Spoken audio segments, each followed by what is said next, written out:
교회의 역사 전체를 통하여, 아니 성경의 역사 전체를 통하여 처음부터 지금까지 변치 않은 영원한 선언이 하나 있는데, 그것은 하느님은 순수한 영이라는 사실입니다. 단 한 번도 달리 표현한 적이 없었고 앞으로도 영원히 이대로 선언될 것입니다. 하느님은 순수한 영이라는 이 사실은 과학계조차도 골치 아프게 만듭니다. 왜냐하면 영은 과학의 대상이 될 수 없기 때문입니다.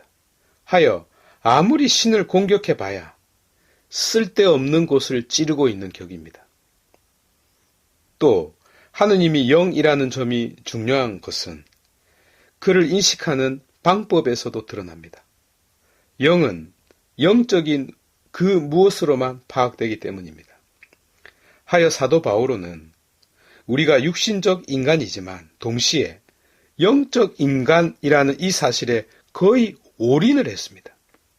우리가 영적인 존재라는 사실은 기독교 신앙의 핵심에 속한 내용이니만큼 이 영역에 혼신의 힘을 쏟아야 하겠습니다.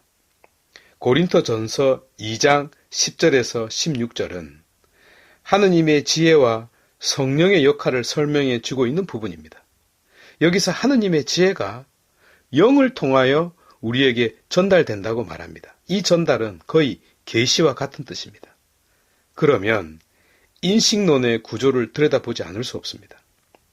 내 밖에 있는 무언가가 내 안으로 들어오려고 하면, 곧 인식이 되려면 그 물건 자체가 들어올 수는 없습니다. 그렇게 되면 죽게 되니까요. 하여 자신의 모든 물질을 버리고 오직 형상만 들어와야 합니다. 이 과정 자체가 하나의 영적인 변화라고도 볼 수 있습니다. 물질이 전부 사라지니까요. 그래서 오감을 통해서 들어온 정보는 물질이 쫙 빠져버립니다. 이걸 말씀드리려는 것이 아니고 이런 정신작용과 똑같이 영 또한 같은 선상에서 이루어진다는 것을 말씀드리려는 것입니다. 왜냐하면 영은 정신 중의 정신이자 이성 중의 이성이고 마음속 가장 깊은 곳에서 생각과 마음 사이에 이어진 터널이기 때문입니다. 흔히 이를 영혼이라고 부릅니다. 중요한 것은 하느님의 영이 바로 그곳에 사신다는 점입니다. 어디다가 예를 들까요? 마치 프랜차이즈 어떤 그런 식당과 같습니다. 본사에서 하나의 레시피를 가지고 있고 각각의 그 식당에 그 방법을, 레시피를 탁 전해주는 것과 같은 것이죠. 이렇게 우리 인간의 마음을 아시고 영혼과 통교합니다. 이로써 육체적 존재인 인간이 영혼의 집으로 말미암아 순수한 영이신 하느님과 소통할 수 있고 관계를 맺을 수 있게 됩니다. 이 전제하에 바오로는 신앙의 씨앗을 종류별로 다 뿌려버립니다. 그래서 기독교 신앙이라는 여러 가지 아름다운 꽃들이 피어나게 된 것입니다. 저는 신학적 인간학을 간단하게 요약해서 말씀드린 것입니다. 성경을 이해하는, 동시에 인간을 이해하는 가장 중요한 단서이기 때문입니다. 마지막으로 사도 바오로께서 영과 대비되는 육이라는 말을 썼을 때의 의미입니다. 육적 인간, 세속적 인간, 현세적 인간 혹은 육신이라는 말은 모두 같은 뜻입니다. 그런데 이 말들은 그저 육체를 뜻하지 않습니다. 육체는 하느님께서 육한 몸입니다. 귀한 그릇입니다. 나쁜 것이 아닙니다. 그럼 무엇을 뜻하느냐? 자연인을 뜻합니다. 물론 자연인도 나쁜 말이 아닙니다. 그런데 하느님이 없는 자연인, 하느님이 컨트롤하지 않는 자, 혹은 이 통치를 허락하지 않는 자를 가리킵니다.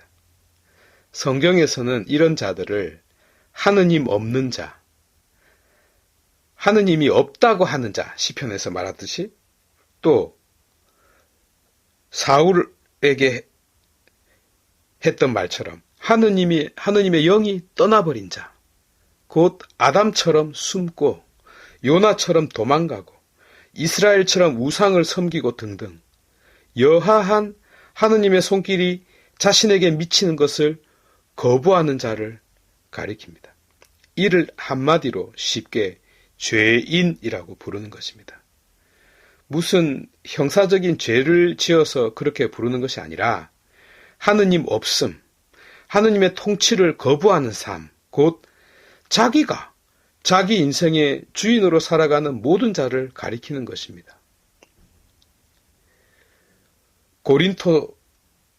고린토서, 갈라디아서, 에페소서, 로마서 등등 전부 이 뜻입니다. 앞에 예를 다시 거론하자면 어떤 거제도에 맥도날드 사장이 본부로부터 내려오는 레시피를 쓰지 않고 자기가 만든 레시피를 쓰는 것과 같은 것입니다. 그러면 맛이 달라지겠죠? 내 안에 하느님의 영이 거하고 계시나 그 방문을 자물쇠로 채워버리는 것과 같은 것입니다. 마치 부모가 할아버지 댁에 간 사이에 아들이 친구들을 다 불러서 파티를 벌리는 것과 유사한 거죠. 그들은 이를 자유라고 하지만 성경은 반대로 죄의 쇠사슬에 묶여 있다고 표현합니다. 혹은 율법 아래에 있는 자라고 말합니다. 여기서 그들의 주인은, 그들 인생의 주인은 죽음입니다. 죄입니다. 사탄입니다.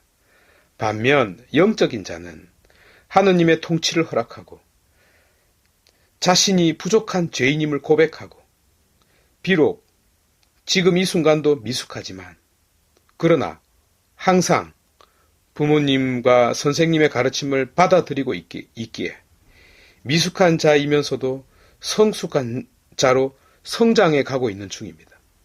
사도 바오로는 이런 사람을 일컬어 육에 반대되는 영적인 자 혹은 자유로운 자라고 불렀습니다. 이 모습을 가장 극적으로 보여주고 있는 텍스트가 바로 오늘 루카복음 4장 31절에서 37절에 악령이 들린 자에게서 악령을 쫓아내는 장면입니다. 많은 이들이 착각하는데요. 문은 열어야 되겠다고 열리는 것이 아니고 열어야만 열립니다. 곧 믿음은 행위입니다. 믿음은 나를